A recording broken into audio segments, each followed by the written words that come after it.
Hello and welcome to the next segment in LA Sanitation and Environment's Home Composting series. In this segment, we will be continuing our discussion about common methods of composting and also answering frequently asked questions about composting. Another common method of composting is a hot and fast batch composting process. This is a batch process versus a continuous process. This method composts a higher volume of material than cold composting, which means that you will collect all your compostable material beforehand and place it in the bin all at once and then not add any more material during the composting process. Because you are composting a higher volume of material, you do achieve a higher compost pile temperature than you would with cold and continuous composting. But because you are composting a higher volume of material, the composting process does take less time, and you get finished compost in about 6 weeks as opposed to 6 months with the cold and continuous process.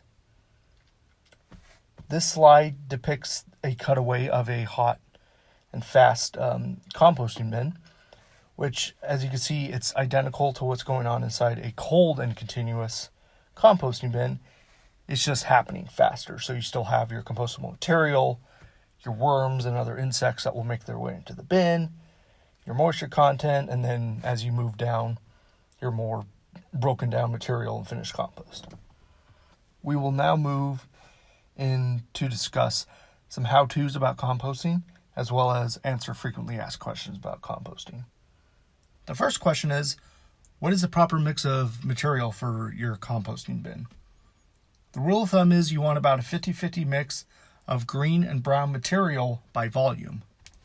This mix of green and brown materials provide the bacteria and insects inside your bin with the proper nutrients that they need to survive and aid in the composting process, and it also allows your finished compost to have a balanced mix of nutrients for your plants. Although this mix ratio may vary slightly based on your individual composting bin's needs. Moving on to what keeps a compost pile active. Well, a proper mix of green and brown materials is one of the components that keeps a compost pile active. Another component of an active composting pile is proper aeration.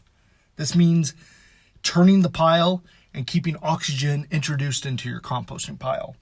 What this does is it keeps the composting process aerobic, which is with oxygen, as opposed to anaerobic, which is without oxygen.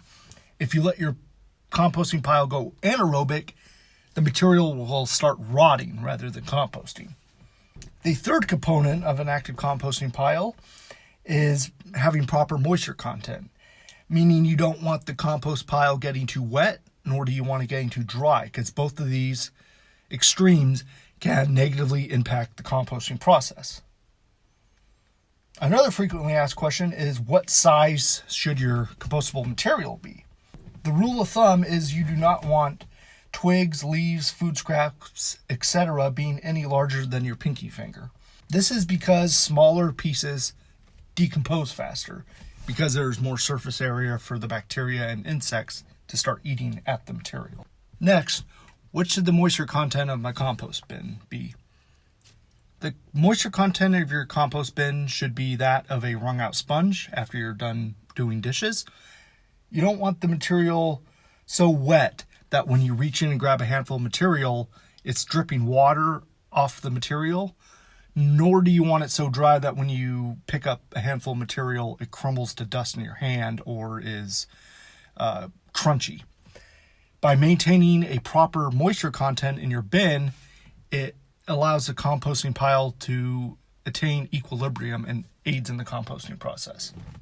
The next question is, will my compost bin attract mice, rats, flies, raccoons, coyotes, and other pests?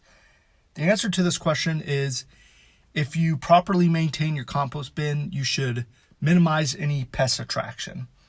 Pests are attracted to high fat and high protein foods such as meat, oil, cheese, fish, and chicken. This is the reason why you do not want to compost these items.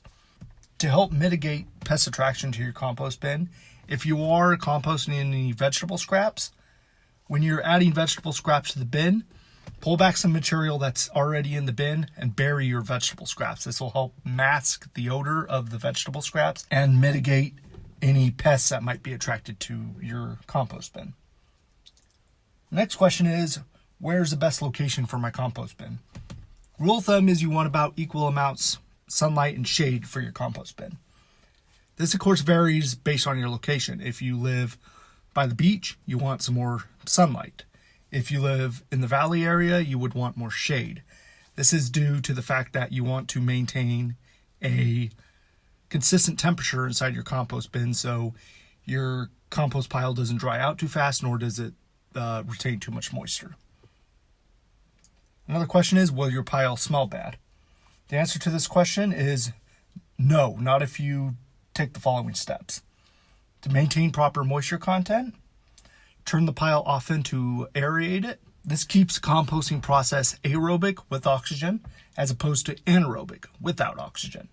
When your composting process goes anaerobic, that's when you start getting odor issues because the material in the composting pile starts rotting rather than composting.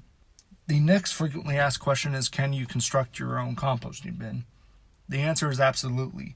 You can easily construct a rudimentary composting bin by driving stakes or other lumber into the ground and wrapping chicken wire or some other material around it, and this will allow you to contain your composting pile. Or you can forego the composting bin and just have a exposed compost pile in your backyard, though it is preferable to have a composting bin since it helps shield your composting pile from the elements. This concludes this segment of LA Sanitation Environment's home composting series. In the next and final segment, we will discuss uses for your compost, as well as food waste stats in the United States and efforts the City of Los Angeles is undertaking to help combat food waste. For more information, please visit us on our website at www.lacitysan.org. Thank you for watching.